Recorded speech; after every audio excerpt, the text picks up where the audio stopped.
Le 23 juillet 2011, le monde entier apprend la mort d'Amy Winehouse. C'est une tragédie.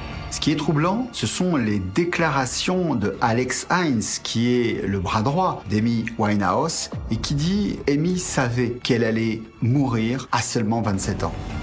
Alex Hines dira même qu'Amy Winehouse était terrifiée à l'idée d'entrer dans sa 27e année.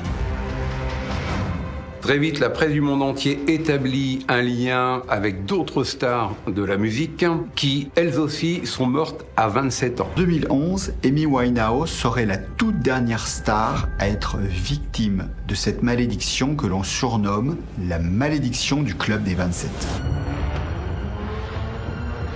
Si on évoque une malédiction, c'est qu'avant elle, 5 autres stars planétaires sont elles aussi mortes à l'âge de 27 ans. D'abord Brian Jones, fondateur des Rolling Stones.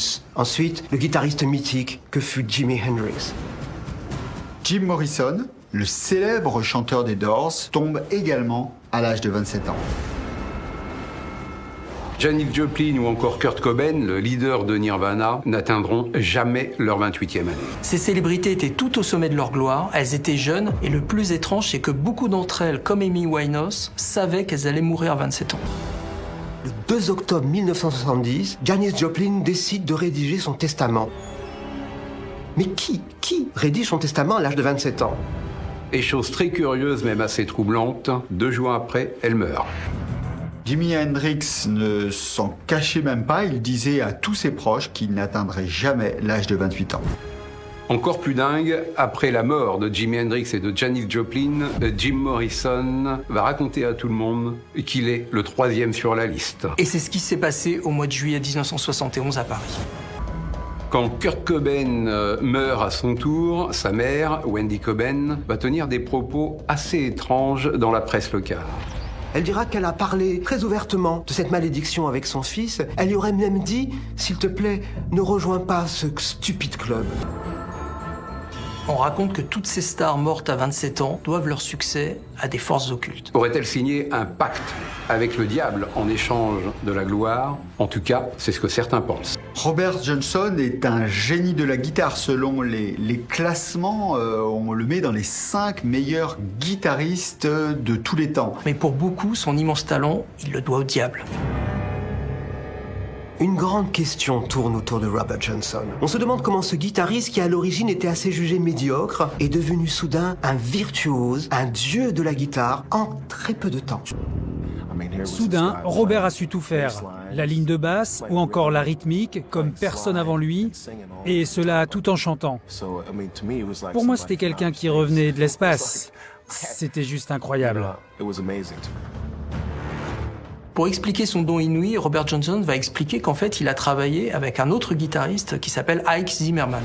Le problème, c'est que lorsque l'on interroge les proches de Robert Johnson, personne ne confirme les dires du musicien. Pour comprendre une partie du mystère, il faut se rendre dans le Mississippi, plus précisément dans le comté de Clarksdale. Les initiés appellent ce croisement des routes 61 et 49 la croisée des chemins. Et on raconte que c'est là que Robert Johnson aurait pactisé avec le diable. Tout musicien voulant acquérir la gloire doit se présenter à la croisée des routes à minuit et apporter sa guitare. À ce moment-là, à minuit sonnante, on raconte qu'un homme vêtu de noir apparaît derrière le musicien.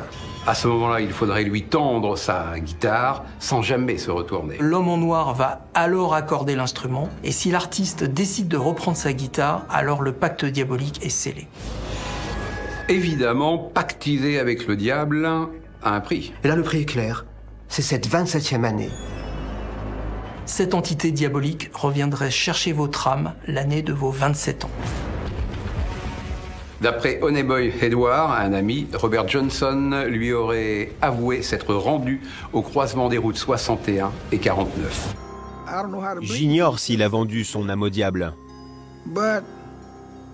Mais il prétend être allé à la croisée des chemins. Il y a un autre élément qui va troubler à l'époque, c'est le témoignage de son producteur Don Lowe qui va raconter une scène surréaliste. En 1936, Robert Johnson entre en studio pour enregistrer son seul et unique album, sauf que voilà, il va jouer en tournant le dos à tout le monde. Robert Johnson refusait visiblement qu'on le voie jouer, mais en studio, personne ne fait ça.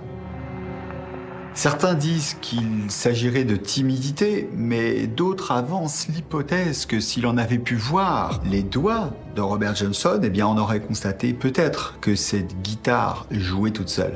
Ce qui reste extrêmement troublant, c'est que ce guitariste dont beaucoup de chansons évoquent le diable est mort à 27 ans dans des circonstances toujours mystérieuses. Brian Jones est retrouvé noyé dans la piscine de son manoir anglais en juillet 69 et il a 27 ans. Et malgré l'autopsie, on n'a jamais éclairci les circonstances exactes de sa mort.